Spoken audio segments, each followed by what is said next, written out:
Hello friends, नमस्कार। Welcome to my channel. बहुत बहुत स्वागत है आप लोग का हमारे चैनल एजुकेशनल एकेडमी पे। ठीक है, तो चलिए स्टार्ट करते हैं आज का सेशन। ठीक है, तो जल्दी से जुड़ जाइए। ठीक है, और जो लोग अभी तक सेशन को शेयर नहीं करे हैं, शेयर कर दीजिए। ठीक है, तो आज का हमारा पहला क्वेश्चन है कि एक सेकेंड, है ना। तो जो लोग शेयर नहीं करे हैं, शेयर कर दीजिए। और जो लोग टेलीग्राम चैनल से नहीं जुड़े हैं, टेलीग्राम चैनल से जुड़ जाइए, क्योंकि वहां से PDF नोट्स आप लोगों को मिल जाएंगे। तो पहला क्वेश्चन है कि हामिद नामक पात्र प्रेमचंद की किस कहानी से संबंधित है। ठीक है, किस कहानी से संबंधित है? पूस की रात, कफन, या फिर सदगति, या फिर ईदगाह। ठीक है, किस कहानी से संबंधित है ये, किस कहानी का पात्र है हामिद प्रेमचंद की, ये पूछ रहा है। तो यहाँ पर इसका राइट आंसर क्या हो जाएगा? तो यहाँ पर इसका राइट आंसर हो जाएगा ऑप्शन नंबर डी, ईदगाह। ठीक है, ईदगाह कहानी से ये क्या है? संबंधित है, ईदगाह कहानी का ये पात्र है। नेक्स्ट क्वेश्चन है कि निम्नलिखित में से कौन मुक्तक काव्य के अंतर्गत नहीं शामिल किया जाता है? ठीक है, कौन मुक्तक काव्य के अंतर्गत नहीं शामिल किया जाता है? तो यहाँ पर निम्नलिखित में से कौन मुक्तक काव्य के अंतर्गत नहीं शामिल किया जाता है? महाकाव्य, कविता, या फिर प्रगीत, या फिर पद। क्या नहीं शामिल किया जाता है ये बताना है। तो यहाँ पर इसका राइट आंसर क्या हो जाएगा? तो यहाँ पर ऑप्शन नंबर ए राइट हो जाएगा। महाकाव्य को शामिल नहीं किया जाता है मुक्तक काव्य के अंतर्गत। नेक्स्ट क्वेश्चन है कि निम्नलिखित में से किसे अभिनय के भेद के अंतर्गत शामिल नहीं किया जाता है? ठीक है, अंगिक को, प्रकरी को, या फिर वाचिक को, या फिर आहार को। किसको नहीं शामिल किया जाता है अभिनय के अंतर्गत? ठीक है, तो यहाँ पर अभिनय के अंतर्गत अंगिक को शामिल किया जाता है, वाचिक को भी शामिल किया जाता है, ठीक है, आहार्य को भी शामिल किया जाता है। लेकिन यहाँ पर ऑप्शन नंबर बी प्रकरी जो है इसको नहीं शामिल किया जाता है। यह एक छोटी लघु कथा होती है। ठीक है, यह एक छोटी लघु कथा होती है, क्या? प्रकरी, है ना। तो प्रकरी को इसमें शामिल नहीं किया जाता है। ऑप्शन नंबर बी राइट हो जाएगा। ठीक है, ऑप्शन नंबर बी क्या हो जाएगा? राइट आंसर हो जाएगा। नेक्स्ट क्वेश्चन देख लेते हैं। नेक्स्ट है कि निम्नलिखित में से किसे काव्य गुण के अंतर्गत शामिल नहीं किया जाता है? ठीक है, काव्य गुण के अंतर्गत किसे नहीं शामिल किया जाता है, ये बात पूछी जा रही है। प्रसाद को, ओज को, या फिर रस को, या फिर मधुर को। ठीक है, किसको नहीं शामिल किया जाता है ये बात यहाँ पर पूछी जा रही है। ठीक है, काव्य गुण के अंतर्गत यहाँ पर प्रसाद को, ओज को और मधुर गुण को शामिल किया जाता है, लेकिन रस गुण को शामिल नहीं किया जाता है। ठीक है, ऑप्शन नंबर सी यहाँ पर राइट आंसर हो जाएगा। ठीक है, प्रसाद, ओज और मधुर ये तीनों गुण हैं। ठीक है, गुण काव्य गुण के भेद हैं, लेकिन रस गुण नहीं है। ठीक है, नेक्स्ट क्वेश्चन है कि निम्नलिखित में से किसे जयसूसी उपन्यासकार के रूप में जाना जाता है? ठीक है, जयसूसी उपन्यासकार के रूप में किसे जाना जाता है ये बात पूछी जा रही है। गोपाल राम गहमेरी को, बाबू तोताराम को, या फिर लाला श्रीनिवास दास को, या फिर प्रताप नारायण मिश्र को। किसको जाना जाता है जयसूसी उपन्यासकार के रूप में? ठीक है, तो यहाँ पर इसका राइट आंसर हो जाएगा हमारा क्या? ऑप्शन नंबर, इसका राइट आंसर क्या हो जाएगा? गोपाल राम गहमेरी, बाबू तोताराम, या फिर लाला श्रीनिवास दास, या फिर प्रताप नारायण मिश्र। ठीक है, तो जयसूसी उपन्यासकार के रूप में सबसे ज्यादा जो जाने जाते हैं वो कौन जाने जाते हैं? गोपाल राम गहमेरी को जाना जाता है जयसूसी उपन्यासकार के रूप में। ऑप्शन नंबर ए यहाँ पर राइट आंसर हो जाएगा। ठीक है, ऑप्शन नंबर ए क्या हो जाएगा? राइट हो जाएगा।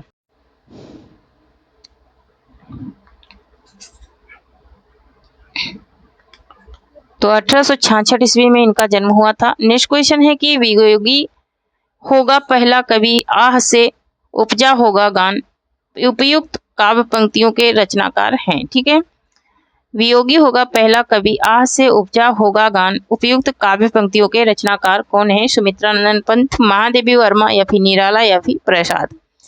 तो इन काव्य पंक्तियों के रचनाकार कौन है ये बताना है। तो यहाँ पर इसका राइट आंसर क्या हो जाएगा? तो यहाँ पर सुमित्रानंदन पंत हो जाएगा इसका right answer. Option number A क्या हो जाएगा? राइट आंसर हो जाएगा। नेक्स्ट क्वेश्चन देख लेते हैं।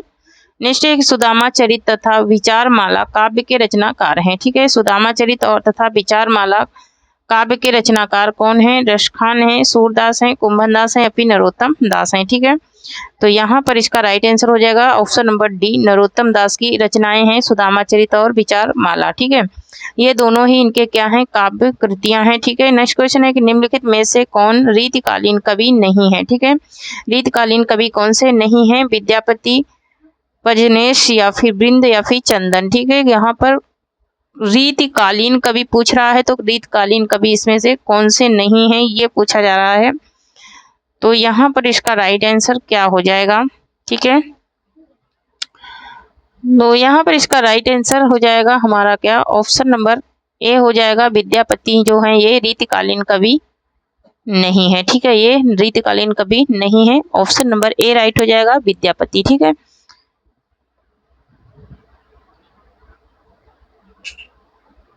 नेक्स्ट क्वेश्चन देख लेते हैं। नेक्स्ट है कि दाहर अथवा सिंध पतन किसका नाटक है? ठीक है, दाहर अथवा सिंध पतन किसका नाटक है? उदय शंकर भट्ट का, राम कुंवर वर्मा का, लक्ष्मी नारायण लाल का या फिर लक्ष्मी। तो ये उदय शंकर भट्ट का नाटक है। ऑप्शन नंबर ए यहाँ पर राइट हो जाएगा। ठीक है, ऑप्शन नंबर ए जो है वो राइट आंसर हो जाएगा। ठीक है,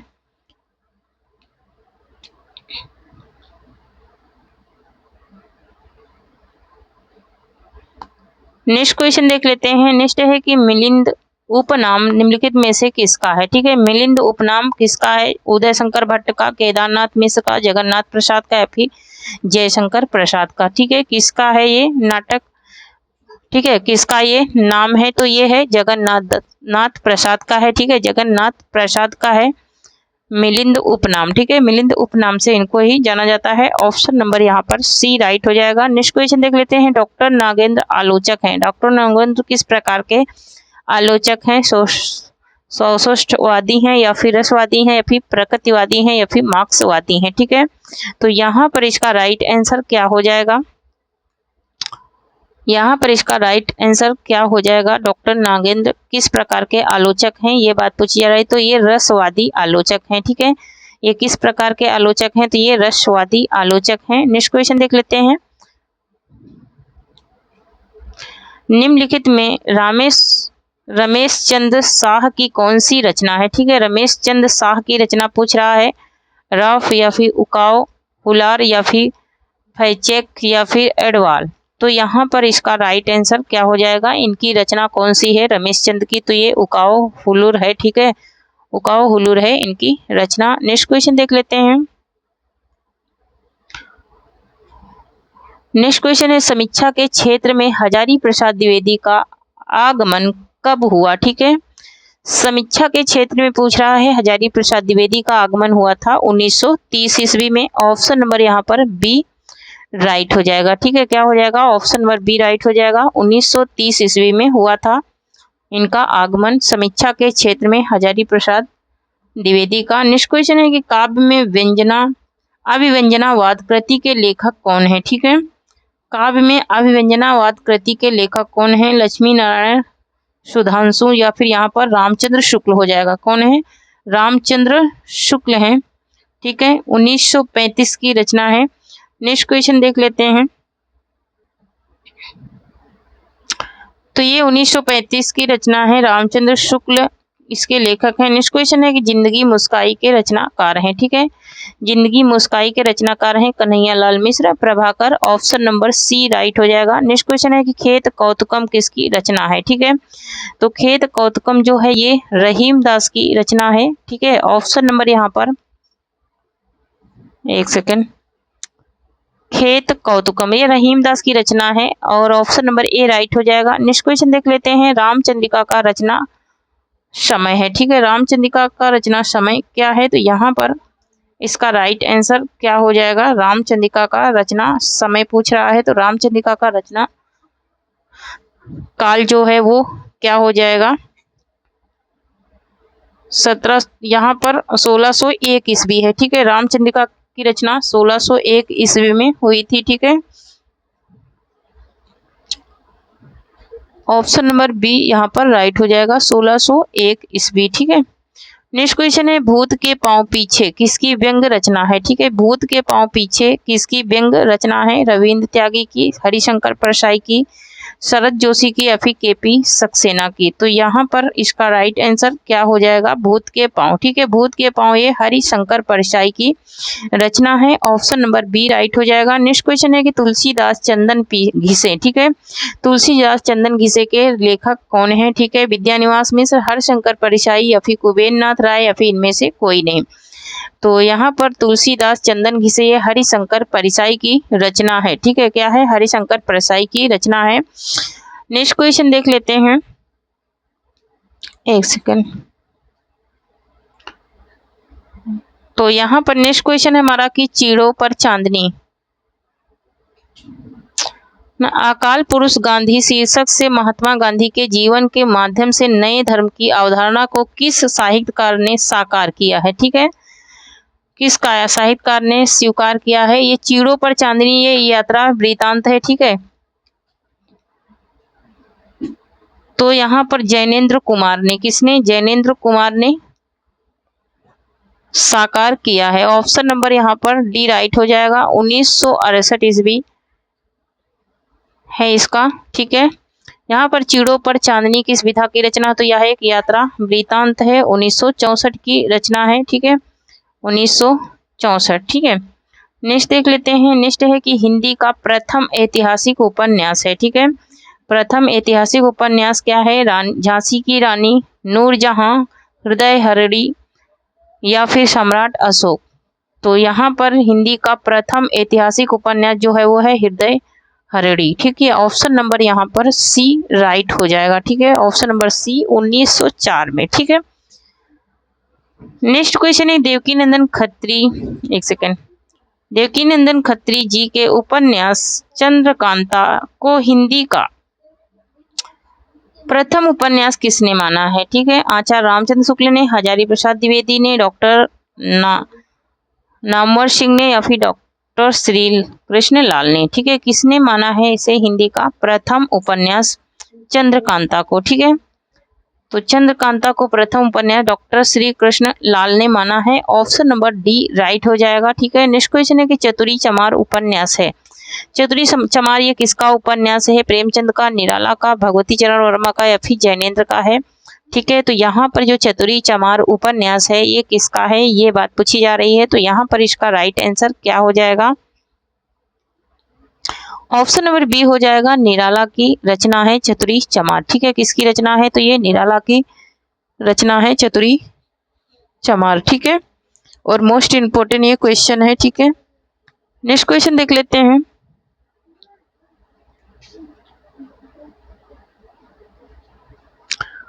नेक्स्ट क्वेश्चन है कि निम्न में से भीष्म साहनी द्वारा रचित उपन्यास है। ठीक है, भीष्म साहनी द्वारा रचित उपन्यास कौन सा है? मध्यादास की माड़ी या फिर सत्ती मैया का चौरा या फिर देहाती दुनिया या फिर धरती धरना अपना। ठीक है, तो भीष्म साहनी का जो उपन्यास है वो है क्या? मध्यादास की माड़ी। ऑप्शन नंबर ए राइट हो जाएगा। ठीक है, क्या हो जाएगा? ऑप्शन नंबर ए राइट हो जाएगा। देहाती दुनिया किसका है? शिवपूजन सहाय का है। ठीक है, और ये धरती धन्ना अपना जरा कमेंट में बताना ये किसकी रचना है, क्योंकि इसका मैं कई बार ये क्वेश्चन पढ़ा चुकी हूँ। धरती धन्ना अपना ये किसका उपन्यास है? ठीक है, और सत्ती मैया का चौरा।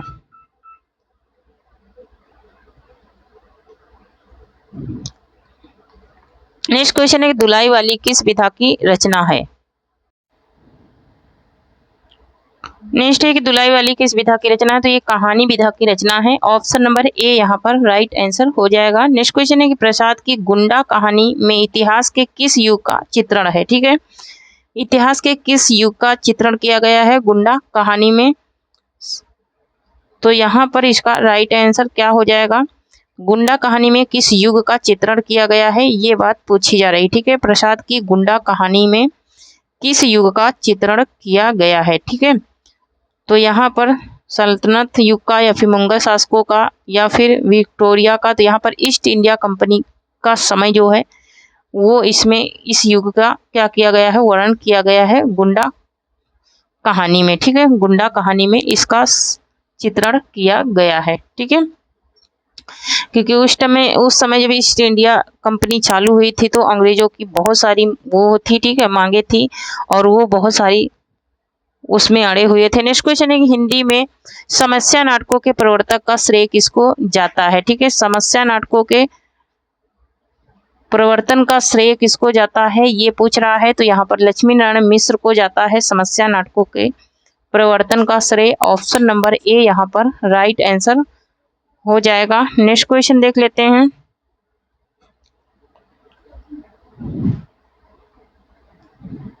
नेक्स्ट क्वेश्चन है कि पृथ्वीराज की आंखें एकांकी संग्रह का रचनाकार कौन है। ठीक है, पृथ्वीराज की आंखें एकांकी संग्रह के रचनाकार हैं कौन? रामकुमार वर्मा है। कौन है? तो रामकुमार वर्मा है। ऑप्शन नंबर बी यहाँ पर राइट आंसर हो जाएगा।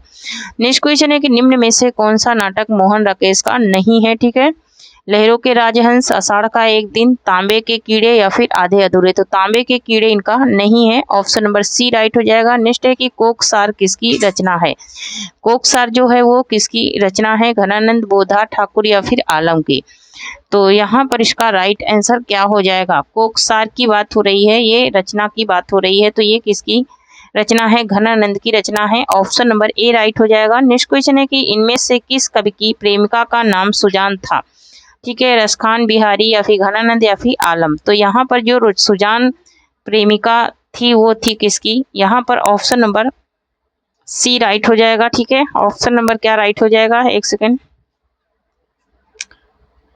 तो यहाँ पर प्रेमिका की बात हो रही है और घनानंद की ये प्रेमिका थी सुजान। ठीक है, ऑप्शन नंबर सी राइट होगा। नेक्स्ट है घनानंद रीत काव्य की किस धारा के कवि हैं। ठीक है, रीत काव्य के किस धारा के कवि हैं? रीतबद्ध, रीत मुक्त या फिर रीत सिद्ध या फिर इनमें से कोई नहीं। ठीक है, तो इसमें 3 धाराएं थी। ठीक है, तो तीनों धाराओं में अलग अलग कवि क्या थे? विभक्त थे। तो यहाँ पर ऑप्शन नंबर बी राइट हो जाएगा। रीत मुक्त काव्य धारा के थे घनानंद। ठीक है, रीत मुक्त के थे। ठीक है, नेक्स्ट क्वेश्चन है पद्माकर द्वारा रचित अलंकार ग्रंथ कौन सा है? भाषा भूषण, राम चंद्राभरण या फिर काव्य अलंकार या फिर पद्मा भ्रमर। ठीक है, तो यहाँ पर पद्माकर द्वारा रचित अलंकार ग्रंथ पूछ रहा है, तो अलंकार ग्रंथ यहाँ पर हो जाएगा पद्मा भरण। ठीक है, क्या हो जाएगा? पद्मा भ्रमण हो जाएगा। नेक्स्ट एक मीरा की रचना नहीं है। ठीक है, मीरा की रचना कौन सी नहीं है? प्रेम वाटिका, रुक्मणी। तो यहाँ पर प्रेम वाटिका इनकी नहीं है, ये रसखान की रचना है। ठीक है, प्रेम वाटिका रसखान की रचना है। बाकी नरसिंह मेहता की हुंडी ये इनकी रचना है। नेक्स्ट क्वेश्चन है सूरदास किस रस का कोना कोना झांक आए हैं। ठीक है, तो सूरदास वात्सल रस का कोना कोना झांक आए हैं। ऑप्शन नंबर डी राइट होगा। नेक्स्ट क्वेश्चन है कि गलता में रामचंद्र संप्रदाय की गद्दी। ठीक है, ये रामकृष्ण दास पहरी का है। ठीक है, किसका है? रामकृष्ण दास पहरी का है। नेक्स्ट क्वेश्चन है कि सिद्ध कवियों द्वारा प्रयुक्त भाषा को कहा जाता है। ठीक है, सिद्ध कवियों द्वारा प्रयुक्त भाषा को क्या कहा जाता है? तो संघा भाषा कहा जाता है। नेक्स्ट क्वेश्चन है कि 12 बरस लोग कुकुर जिए और 13 ले जिए सियार, बरस 18 छत्री जीवे आगे जीवन को धिक्कार किस विधा की रचना है? तो ये किस विधा की रचना है? ये सोहर है, कजली है, बिरहा या फिर आला। तो ये आल्हा विधा की रचना है। ऑप्शन नंबर डी यहाँ पर राइट आंसर हो जाएगा। ठीक है, ऑप्शन नंबर डी राइट हो जाएगा। नेक्स्ट देख लेते हैं।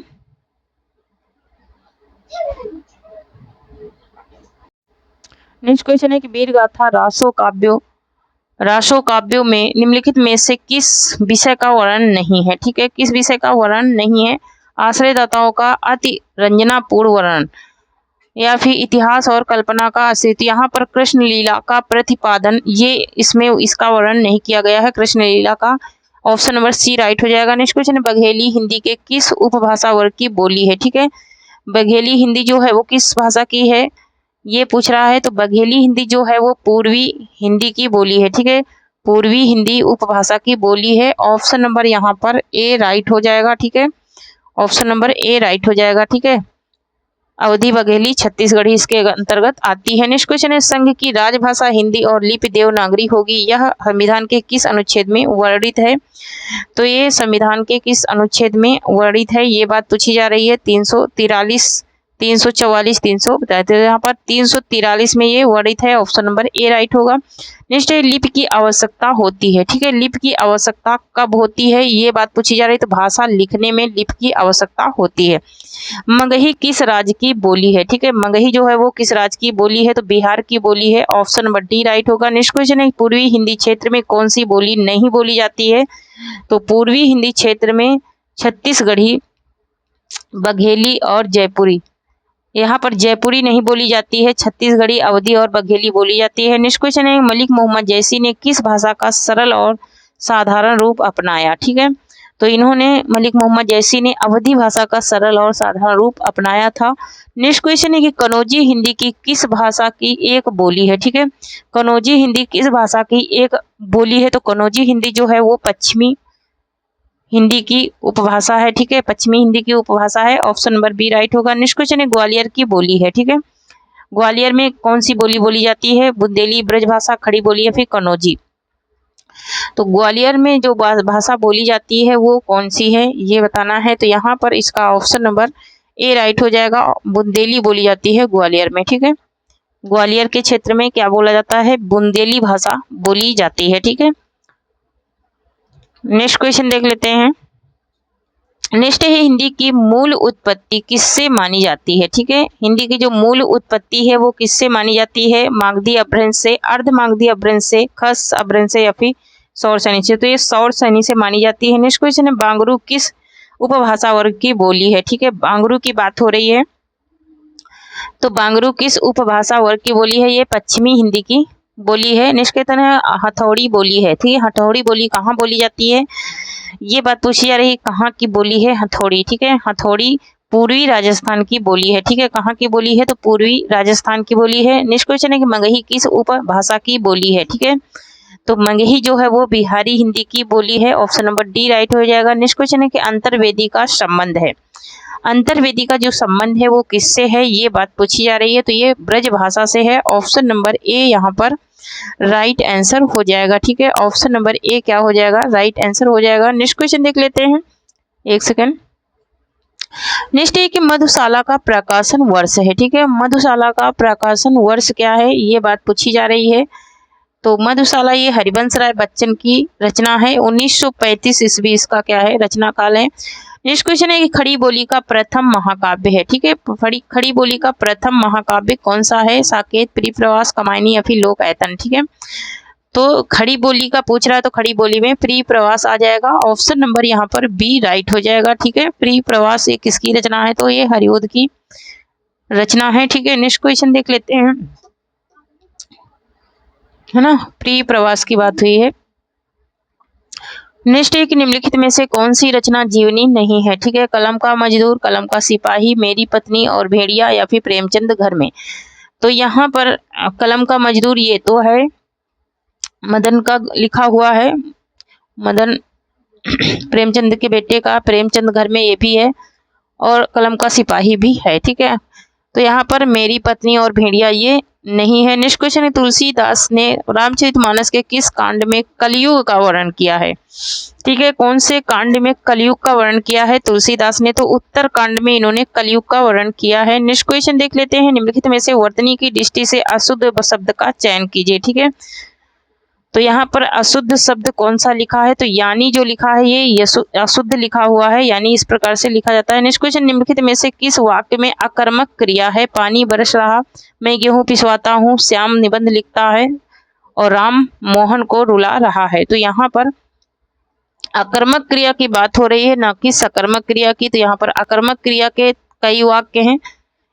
तो यहाँ पानी बरस रहा है, यहाँ ये अकर्मक क्रिया है। ठीक है, पानी बरस रहा है ये अकर्मक क्रिया है। नेक्स्ट क्वेश्चन है प्रधानमंत्री के भाषण की श्रुत लिपि उसने उसी समय ले ली।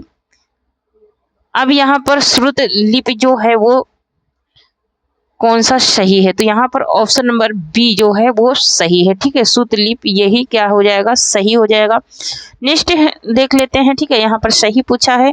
ठीक है, तो यहाँ पर ऑप्शन नंबर डी वाला सही हो जाएगा। यहाँ पर जाति वाचक संज्ञा नहीं है तो यहाँ पर सैसो जो है वो जातिवाचक संज्ञा नहीं है। नेक्स्ट क्वेश्चन देख लेते हैं। नेक्स्ट है कि लक्ष्य भ्रष्ट में समास है। ठीक है, लक्ष्य भ्रष्ट में कौन सा समास है तो यहाँ पर अपादान समास है।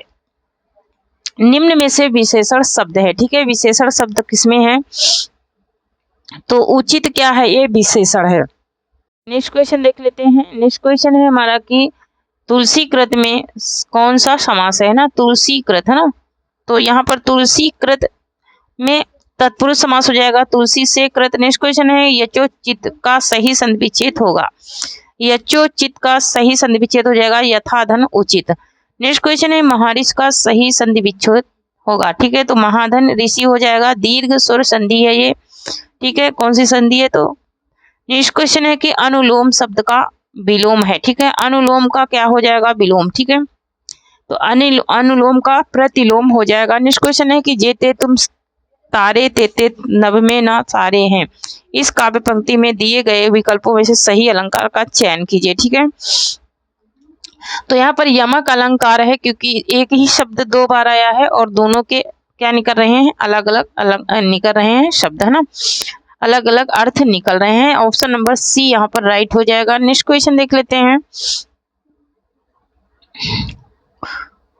नेक्स्ट क्वेश्चन है कि इस पुस्तक को देखो यह कितनी उपयोगी है। वाक्य में सर्वनाम का किस का प्रकार बताइए। तो ये निश्चय वाचक सर्वनाम है। नेक्स्ट क्वेश्चन है निम्नलिखित में से कौन सा शब्द आंख का पर्यायवाची नहीं है। तो यहाँ पर अच्छी है, नयन भी है, यहाँ पर द्रग गंबू नहीं है। ठीक है, ये आंसू का पर्यायवाची है। ठीक है, किसका है? आंसू का है। नेक्स्ट क्वेश्चन है कि करवा किसका एकांकी संग्रह है। करवा किसका एकांकी संग्रह है? 1936 की ये 26 की रचना है। भुवनेश्वर प्रसाद की ये रचना है। ऑप्शन नंबर डी राइट हो जाएगा। ठीक है, ऑप्शन नंबर डी राइट हो जाएगा। ठीक है, नेक्स्ट क्वेश्चन देख लेते हैं। नेक्स्ट है कि कौन सा शब्द आंख का पर्यायवाची नहीं है। चसु, दृग, अच्छी या फिर अतुल। तो आंख का पर्यायवाची कौन सा नहीं है? तो दृंग नहीं है। ठीक है, बाकी ये तीनों हैं। ठीक है, यहाँ पर अतुल नहीं है। ठीक है, अतुल नहीं है, दृंग है।